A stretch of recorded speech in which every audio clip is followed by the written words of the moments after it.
Hello, everyone, and welcome back to the channel. My name is Adi, and today we have another team report from Indianapolis Regionals, and I am joined by another top player. I'm joined by Andrew Ding. How are you doing? Hey, doing great. Thanks for having me. Yeah, thanks for coming on the channel. Do you want to tell everyone a little bit about yourself? Sure. I started playing VGC post Worlds in 2019, like September 2019. Atlantic City Regionals was actually my first event ever. I hadn't even gone to a local before that. And then I played, for 5 months, and then COVID happened. And then I played a decent amount in 2020, and then didn't really play as much in 2021 because just wasn't the biggest fan of online events, and especially like with the way Players Cup 2 like went down. I was just like, online events, I just want to take a break. And then but I was always like planning on going to live events when they came back. And so Yeah, that's very modest. So I guess I'll fill everyone in. You are the 2020 Collinsville Regional Champion.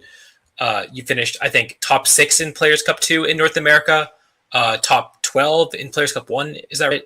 I don't even remember what I did in Players Cup 1. I lost. I knocked you out of Players Cup 1 and in one of those rounds. Then I think I got 7. Yeah. Okay, yeah. So really, you haven't been playing for very long, but certainly one of the best players in the early 2020 or in 2020 overall. And now, back with a vengeance right away in the first regional the second regional of the year in North America, getting top 8 at Indianapolis Regionals with this team. So do you want to talk me through how you built, or rather acquired, this team? Yeah, so I don't want to really take credit for this team because I didn't really build it at all.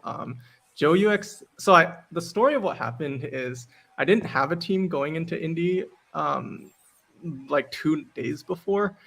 I tested a lot of things and everything felt okay, but nothing felt great. And so Joe passed me this team literally Thursday night before, like the Thursday before Indy Regional started. And I just, trusted him and locked it in. I played a few games with it on ladder, and it felt good, but it was literally like maybe 30 minutes. And I worked with him and Alex Gomez, who also brought a very similar team to Bilbao that weekend. I think he used Venusaur over the Rillaboom. But otherwise, that's the team building story. Mm-hmm. And it looks very similar in terms of Pokemon to Oi's team. That's definitely where the inspiration came from. Mm-hmm. It's just like, I think there's a Grimmsnarl over the Tornadus. I think that's right. Although I'm not sure about the sets themselves. I've kind of forgotten. I think Oi was he Assault Vest? He might have been. Anyways, Oi was not Assault Vest Landorus because his had Protect. I can actually speak on this a little bit. The reason the Grim is there is so we could have a Thunderous matchup because, I think Oi's team, it got second at UIC, so obviously it's a very good team. But I do think it can struggle against Defiant Thunderous a little bit. And so, that's what the Grimmsnarl is for. Yeah. And for what it's worth, there was very little Thunderous at UIC, but I think there was a several Thunderous that made top cut here at Indy. So definitely, I didn't actually play a smart play. Or actually, no, that's a lie. I did play a couple. Yeah. Team very heavily based on O's team, but maybe continuing to develop upon it as the metagame progresses. And I do think this makes a lot of sense. Do you want to talk me through the Pokemon, their moves, and what they do?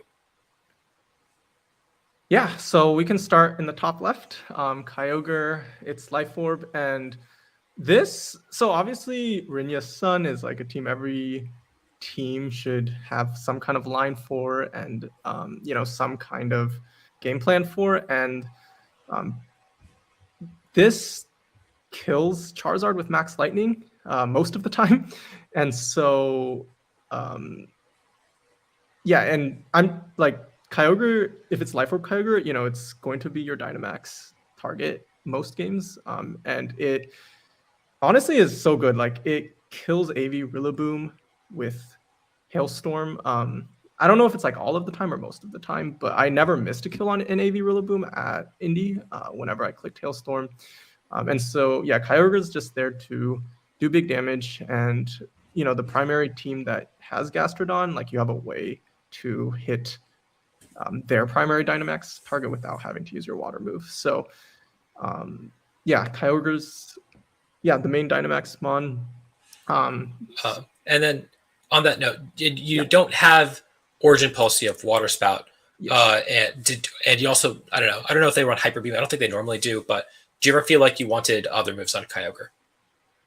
Yeah, so that's actually a very good question, because looking at the team just on paper, you would feel like you would really miss you know, a second water move, especially like Water Spout and Life Orb are on paper too. Like it feels like they're a little bit not complementary, right? Because you lose HP every time you use it.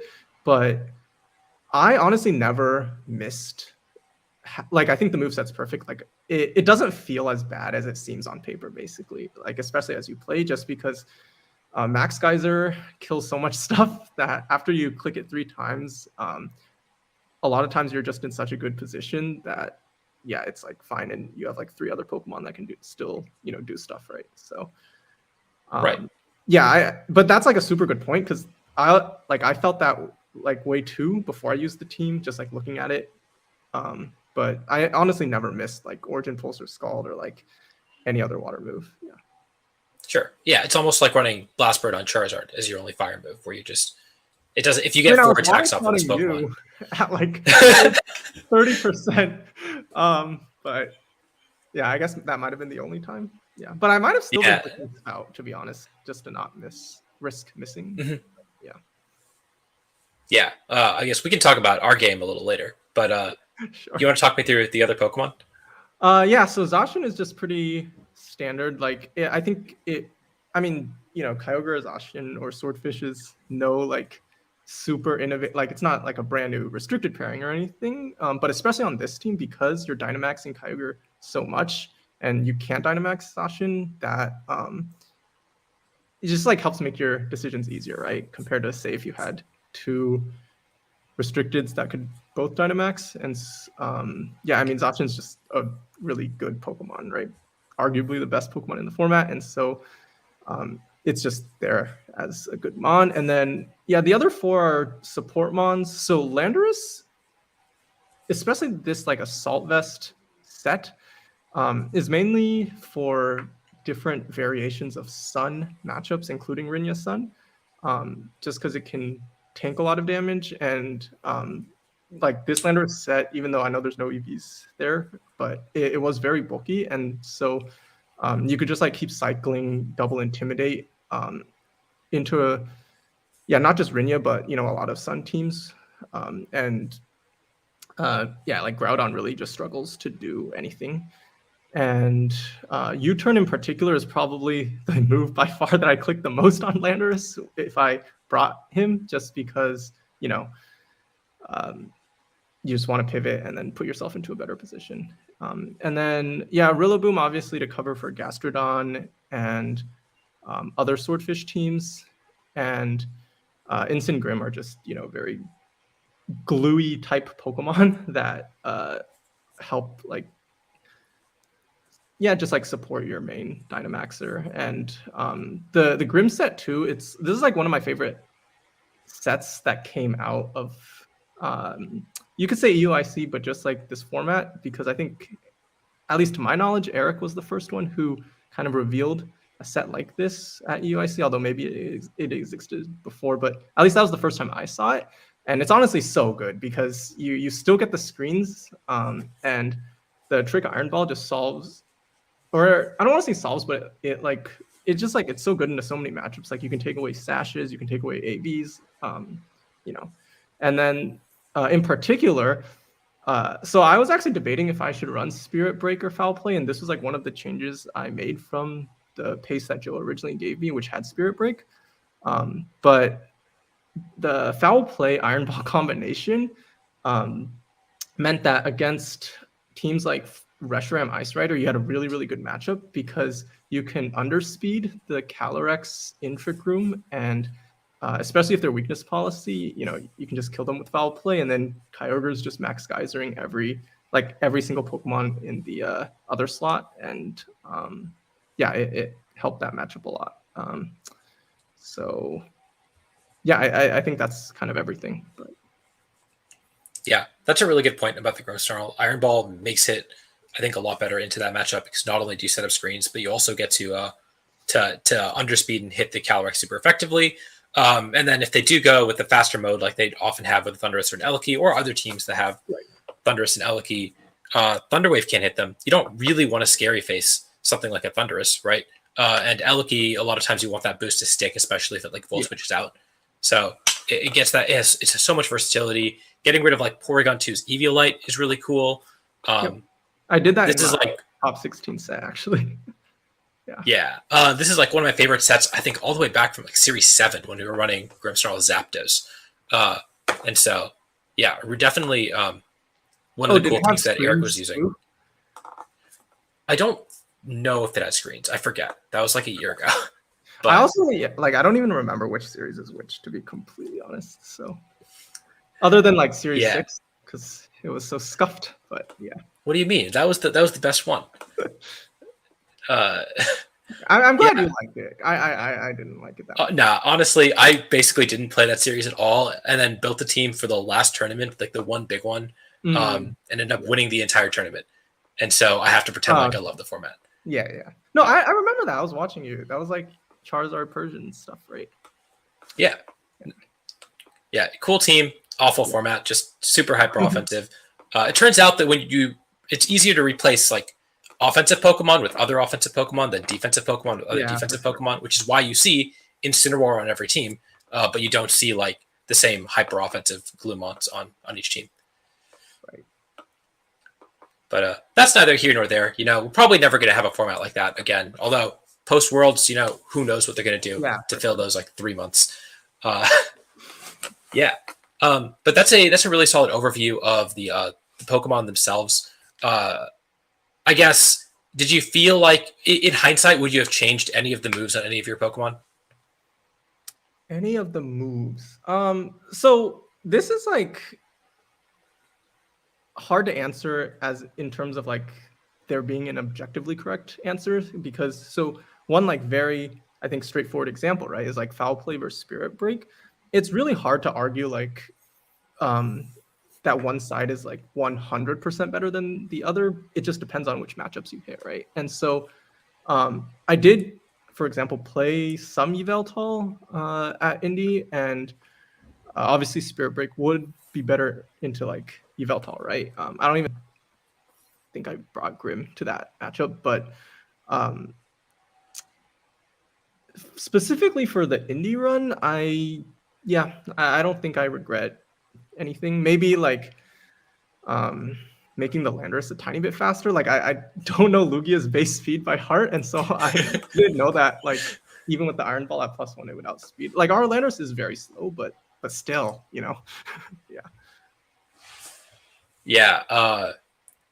Lugia has, I think, base 90 speed. I couldn't tell. Wait, it's 95? 110. It's 110. It's 110? Okay. I looked it up after, and I was like shocked. Yeah, because I thought it was like 100 max, but nah, it's 110.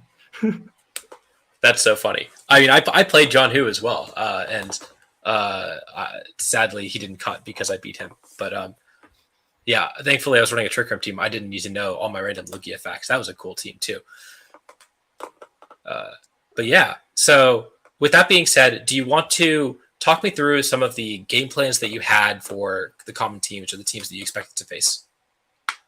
Yeah, sure. So can start with Rinya's Sun, even if it might have fallen off a tiny bit, but I think that's more just because no good players were running it and less of a reflection on the team itself. But into that team, you just bring double Intimidator, Kyogre, which is your Dynamax, and then Rillaboom or whatever grass type you have in that slot. Although I guess if you use Venusaur like Alex, the purpose is a little different because that's so you can like Powder Zard and stuff instead of, I mean, it hits Gastrodon too, but it's a little different. But yeah, basically the plan is just to keep cycling and setting yourself up in like a good position where you can like Dynamax your Kyogre and then go in. And that's kind of like an extension of every matchup to not every matchup, but like to a lot of matchups to some degree, which is just like, this team has a lot of like defensive and just like kind of pivoty mons, right? And so, and you kind of saw me do this against John, for example. I'm not sure if you watched that set, but it was like early game, you just pivot yourself into a position until you can like have a good position to Dynamax your Kyogre. And then that can be early game, that can be late game, but just get into that position and then be able to, run through a team. And so, but against Rinya in particular, that's definitely what you're supposed to do. And to other Swordfish teams, it's a lot more straightforward, especially if they're also Dynamaxing your Kyogre. You just kind of end up trading the other slot, or if they also have max lightning, then it becomes a little different. Like you might have to like make a couple of reads, but until an end game of like, it usually ends up being like Zacian, and if they also have a Rillaboom, then like Rillaboom. And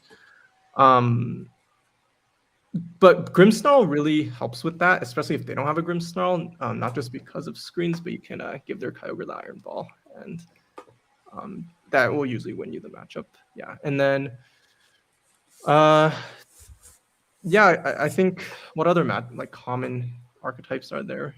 I guess the like Shadow Rider. I'd say, yeah, the Shadow Rider, Zacian, Thundy stuff, which, I guess the OE version might have a little more trouble against, but the plan there is just it's actually kind of read heavy in terms of like, because you definitely are like tricking something, preferably the Thundurus, but if their Cali has Snarl, then it actually becomes really, really annoying.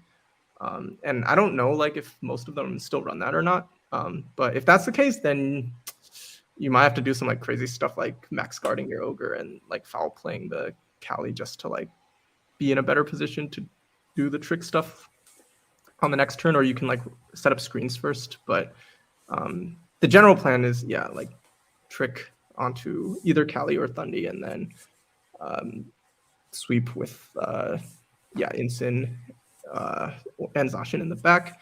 And then so there's two big Trick Room teams in the format right now, right? Like, and maybe more that like have been underexplored now that like people have realized Reshiram is viable. Maybe they'll start trying other fat restricteds, but I actually do not like the Palkia Ice Rider matchup that much. Like, it's not unwinnable, but it's kind of like, it feels kind of 50-50-ish. Like, you have to like, guess like what they're switching in and like their reads, and like, especially if they have like multiple mons that can click Trick Room, it's like, which one is going to click Trick Room that turn and stuff. But the general plan against that is against Palkia Ice Rider is you bring Zacian, Ogre, Rilla, Incin, because you want double fake out, and you can just like hopefully pivot in a way where you can cycle double fake out to like pressure them that way. Although this Rillaboom doesn't have U-turn, and there were, I guess for your earlier question, sometimes I wish I had U-turn just so I could pivot out and like get rid of Intimidates, right? Or just like put in a different mon without hard switching. But that's the general game plan. And then obviously you're maxing Kyogre.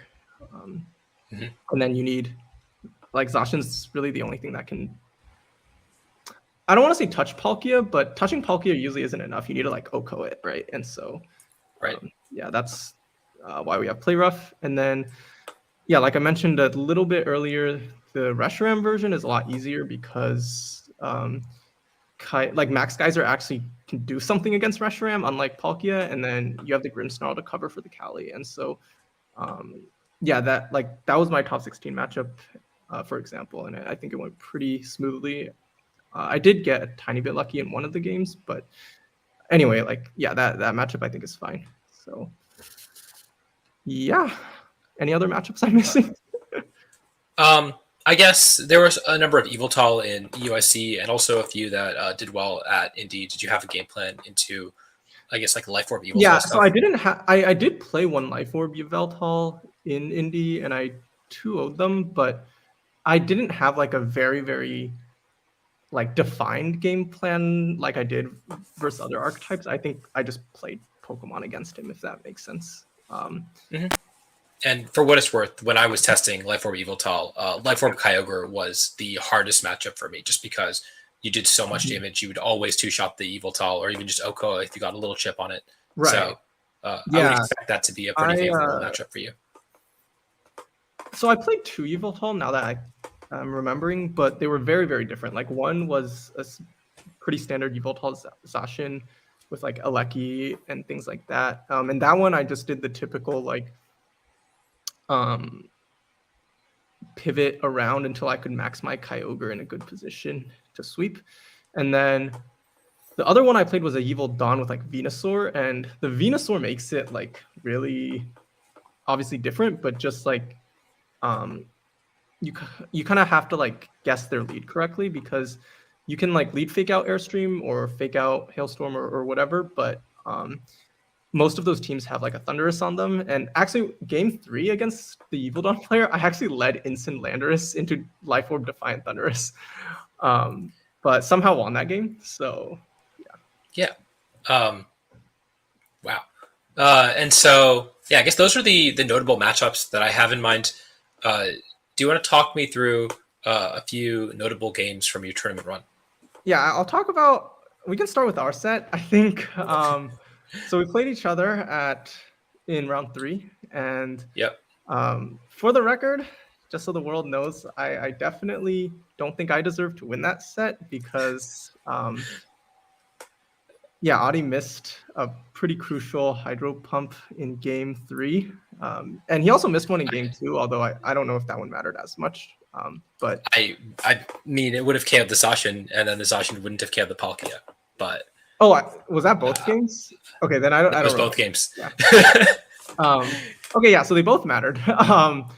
And so that one I definitely caught a break, because just like the miss caused the momentum to shift completely, and then suddenly I think I think we're both good enough players to like kind of recognize that right immediately, and so that was just like I got pretty lucky. But I also go ahead. Yeah, I mean, and you managed to beat Alyssa as well the previous round, who was also on Ice Rider Palkia, and so you managed to beat the 17th and 18th place players, both using the same team, which is pretty crazy.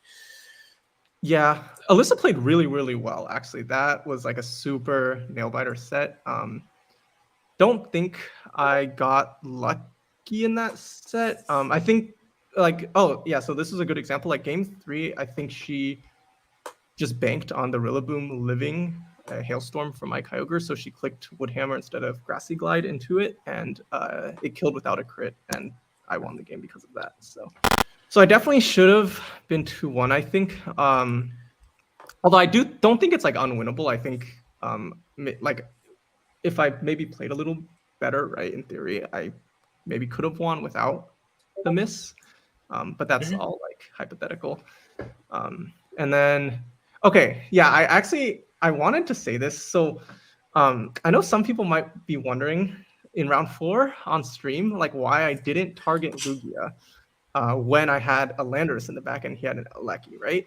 And so I actually did the math after with some other people, and honestly, the percentages are exactly the same. And what I mean by that is I was because it's like I knew that he knew that I had a Landorus, right? And so I was so sure he was going to protect the Lugia. That's why I doubled the Regieleki. And I told myself, even if he attacks with Lugia, I still win, because Zacian outspeeds the Lugia. Unless he, crits or pairs me with T-Bolt, which did happen. So that was just like really unlucky. But just for the record, I still stand by my play. I didn't want to Hailstorm either slot either, because I didn't want to set up Hail for his Blizzards. And it's just if And the reason the percentages are the same is like there was never an 100% there is what I'm saying. And so if he like protected both mons or like did a certain thing, then like he could still always win off like a Blizzard freeze, which is the same percent as a T-Bolt para. So yeah. Mm-hmm. And I was watching that game. I left towards the end of game 3 thinking you had wrapped it up. Yeah. Okay. So some of my closest friends too told me like they went off to lunch after I maxed the Kyogre because they were like, this game's over. And then they heard that I lost after. And they were like, what? But yeah, there was some RNG that wasn't involved in that result. Right. And that's just Pokemon, right? Like that's going to happen. And at the end of the day, like you positioned about as well as you could and you minimized it as much as possible. And then stuff happens. That's why you theoretically get 2 losses in a tournament. Yeah.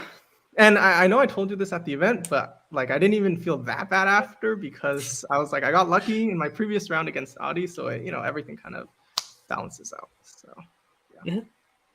Yeah, that's Pokemon. Yeah, exactly. And then, yeah, of course, like, I guess there's only like 2 other games that I'll bring up. So one is like that game where I led Instant Lando into Life Orb Defiant Thunderous, but somehow won. I think, yeah, that's just like why Super Bulky Landorus is good, because I lived the Airstream and it wasn't even in red. It was like mid-yellow or something like that. So you Dynamax, right? Yeah, of course.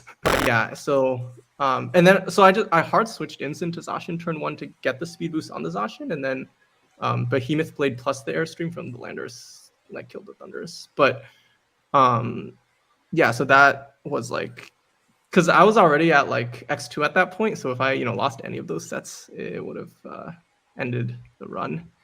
And then yeah, my top 8 set, so game one, my entire flowchart was like centered. I knew he wouldn't click Sleep Powder in the face of Fake Out plus anything that could threaten his Venusaur. And so my entire flowchart was based off him Vine Lashing turn 1. And so when he quaked, I was like, okay, this might be doomed. And then game 2, I definitely would have won if he didn't crit me, because I clicked Rock Tomb and then Landorus would die to Vine Lash, and then I just have the pin with Spout and Behemoth Blade, right? And then yeah, like there's no guarantee I would have won game 3, but I did think I had a decent chance because I knew the adjustment I would have made. So anyway, that's how it is. And it feels kind of like extra bad because like I really think like I could have won if I won top 8, just seeing what my matchups were in top 4 and finals, like hypothetically. But again, like none of that matters because that's happened to millions of people before, right? And yeah, that's just how Pokemon is. So yeah. Right. And that's just especially single elimination Pokemon. Anything can happen in a set. Yep. Yeah. But and still really impressive run, finishing all the way top 8, especially given how little practice you had with the team. Really speaks to not only your level of play, but also how strong the team is. Yeah, I think I've always done the best when I haven't had much practice with the team.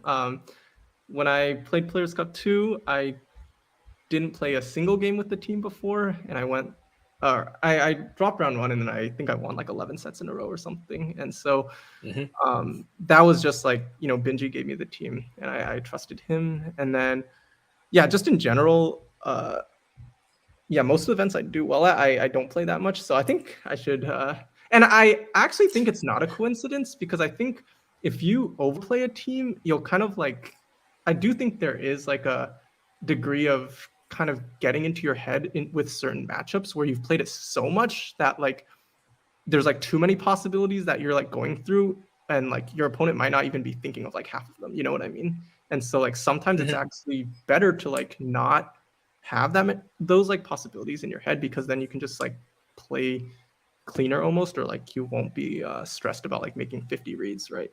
So yeah, I don't know, like at least for this regional, my philosophy and Alex's philosophy was like, we don't really want to ladder that much, just because we felt like the ladder wasn't very indicative of the metagame.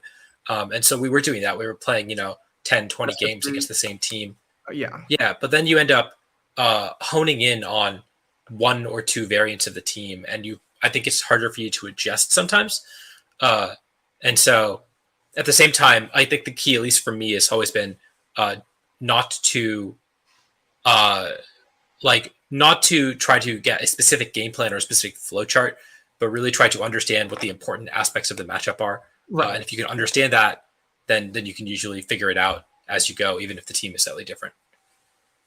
So, Yeah. No, I I don't agree. entirely agree with you when you say preparation is overrated, or you didn't say that verbatim, but Yeah, I think I definitely felt like it's just what works for me. But Mhm.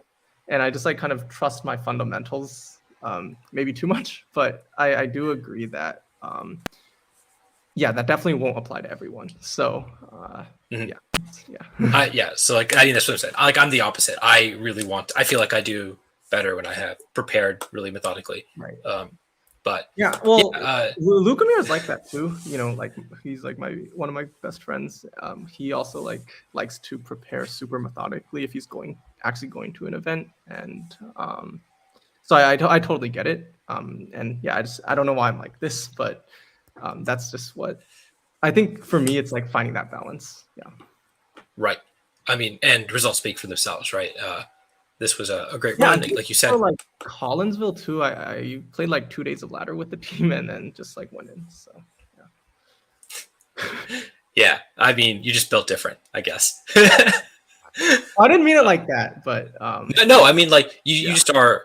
I genuinely think you are such a good player, and it comes naturally to some extent, or you just have such strong fundamentals. Rather, I guess is a better way of putting it.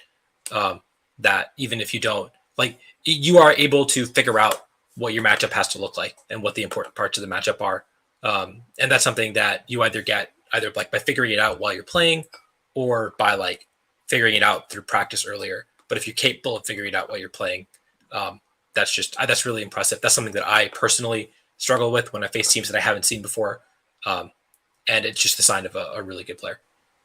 well, seriously, thank you for your kind words. But honestly, I think it's more just I played like a disgusting amount of singles before I switched to VGC, and so that like ever since I was like maybe I don't know 11 years old, like in like third, fourth grade, like I was like doing Smogon stuff, and so um yeah, I think just like ingraining Pokemon into me, if that makes sense, is like more the Mm-hmm. reason. But um yeah, Yeah, makes sense. Well, those were all the questions that I had about the team. Again, really great overview showing off one of what I think is one of the strongest teams in the format. Did you have any final words or shout outs that you wanted to give? yeah, absolutely. Just again, shout outs to Joe, Alex, and Oe, who also actually helped talk through some matchups and stuff during the event. And so, yeah, I just like really appreciate all of them. And yeah, like hope I get to see everyone at future events and stuff soon too. You're going to Secaucus, right? I'll be at New Jersey and I'll be at Vancouver, and then Awesome. internets, of course. Not Milwaukee, even. No, I've got a wedding to go to instead. Okay. So It's funny. Yeah, I'm going to those two events, and then Milwaukee is also the one that like I'm not sure on yet. So mhm. uh, but yeah, I guess I will see you there. Hopefully, I yeah, will get another two team reports out of those two events after you top cut both of them. Um, yeah, we'll see. Yeah. Because I yeah, brought the like I said in my tweet like before India I was like no matter what I'm just not gonna bring a B tier restricted because I brought Dialga and Solgaleo to my last two events and yeah I didn't do great at them and so yeah glad it paid off. mhm. I think Swordfish is the strongest or second strongest, one of the two. You can debate it all you want. No, I Cores think in it the is the format. strongest actually. Yeah. I think it's Sun is a little less flexible, and so I think Kyogre has the ability to tech for what is good, Yep. and that is really valuable. Like you did with the Grimmsnarl responding to some of the deficiencies in Oe's Yeah. team, and like There's how just he so put much you Landorus on the team. can. Yeah, there's just so much you can do in the other four slots to adapt to the meta, so to speak. That yeah, I think. And then Kyogre and Zacian are just such good like inherent, like Pokemon inherently, especially in a Dynamax format. So And then, I mean, we saw Pengy run Assault Vest Kyogre. yeah, exactly. And he We saw won the Life event. Orb. I think we saw a Scarf Ogre in Top Cut as well. Like so many different items it can run too. It really is just the most flexible core, in my opinion. Yep, agreed. So yeah, probably we'll see a lot of that in future events. And I encourage you to try this team out. If you are looking for a Kyogre Zacian team to try, this is one of the strongest, if not the strongest variant. And yeah, thank you so much for coming on the channel. I really appreciate thank it. you again for Congratulations. Thank you. You too, even though Of course. I know. Yeah. Well, yeah, congratulations again on your top 8 performance. And until next time, I will see you all